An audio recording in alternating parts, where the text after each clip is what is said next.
RG Kar medical college এবং হাসপাতালে চিকিৎসককে ধর্ষণ এবং খুনের ঘটনার 18 দিন পর সেদিনের একটি ভিডিও ভাইরাল হয়েছে, যে ভিডিও সেমিনার রুমের। এই ভাইরাল ভিডিওতে সেদিনে সকালে একাধিক হাসপাতালের কর্তাকে ঘোরাফেরা করতে দেখা যাচ্ছে, যেখানে একজন আইনজীবী পর্যন্ত রয়েছেন। এবং এই যে ঠিক থেকে ভিড় আপনারা দেখতে পাচ্ছেন, সেখানে পুলিশের উপস্থিতিতে ভিড় লক্ষ্য করা যাচ্ছে।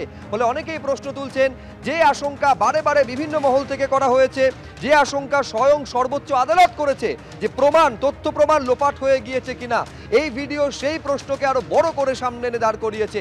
এই ভিডিও 9 আগস্ট অর্থাৎ যেদিন দেহ উদ্ধার হয় এবং যেখানে চিকিৎসকের দেহ উদ্ধার হয় সেখানকার ছবি, সেমিনার হলের ছবি, সেদিনের সকালের ছবি আপনারা দেখতে পাচ্ছেন। এটা হচ্ছে সেমিনার হলের বাইরে ছবি। তখনও সেখানে একদল মানুষকে উপস্থিত থাকতে দেখা যাচ্ছে। প্রশ্ন এখানে, তারাও কি ভেতরে প্রবেশ করেছিলেন? আর এই সবটা ঘটছে পুলিশের উপস্থিতিতে।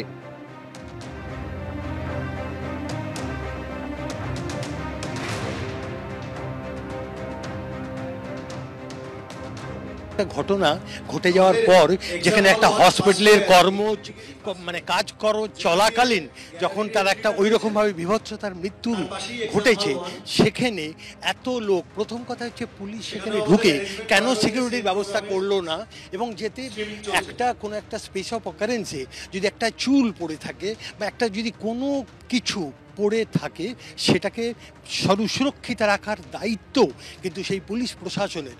তারা না থেকে যদি সমস্ত লোকজনকে ডেকে এনে এমন একটা ক্যাওসের জায়গা তৈরি করা হয়, অর্থাৎ তার প্রথম থেকেই ইচ্ছা ছিল যে সমস্ত কিছুকে লোপাট করতে হবে। দ্যাট ইজ দ্য মূল উদ্দেশ্য। দেখে মনে হলো, এই ছবি দেখে শুধুমাত্র একটা কথাই বলা যায়, মর্মান্তিক। এক শ্রেণীর মানুষ যে আমাদেরই একটা মেয়েকে কেড়ে নেওয়ার জন্য এরকম ষড়যন্ত্র করতে পারে, এটা ওই গল্পের বইয়ে পড়া গেছে। বাস্তবে যে হতে পারে এটা আমরা কখনো ভাবতেও পারি না। আমি তীব্র প্রতিবাদ করছি এবং দোষীদের অনতিবিলম্বে খুঁজে বার করে দৃষ্টান্তমূলক শাস্তির দাবি করছি, নতুবা আগামী দিন কাউকে ক্ষমা করবে না। অত্যন্ত দুঃখজনক। যারা সবচেয়ে বেশি দায়িত্ববান বড় পুলিশ অফিসাররা ছিলেন, আমাদের সরকারি অফিসাররা ছিলেন, তাদের এই ক্ষেত্রে অত্যন্ত লজ্জাজনক ভূমিকা। এটা সাধারণভাবে এই ভিডিওটা দেখে মনে হচ্ছে এর বিরুদ্ধেও আমাদের কিন্তু সোচ্চার হওয়া উচিত।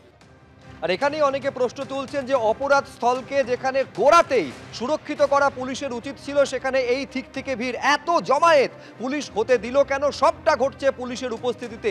খেয়াল রাখতে হবে, এই মৃতার পরিবারের তরফে প্রথম দিন থেকে অভিযোগ করা হচ্ছে যে 3 ঘন্টা কার্যত তাদের বসিয়ে রাখা হয়েছিল, তাদের মেয়েকে দেখতে পর্যন্ত দেওয়া হয়নি। শুধু ওই অভিযোগ না, এই অভিযোগ আদালতে পর্যন্ত গিয়েছে। আমি এইখানে আপনাদের একবার স্মরণ করিয়ে দেব যে মৃতার মা অভিযোগ করেছিলেন কতটা হেনস্থার শিকার হতে হয়েছে।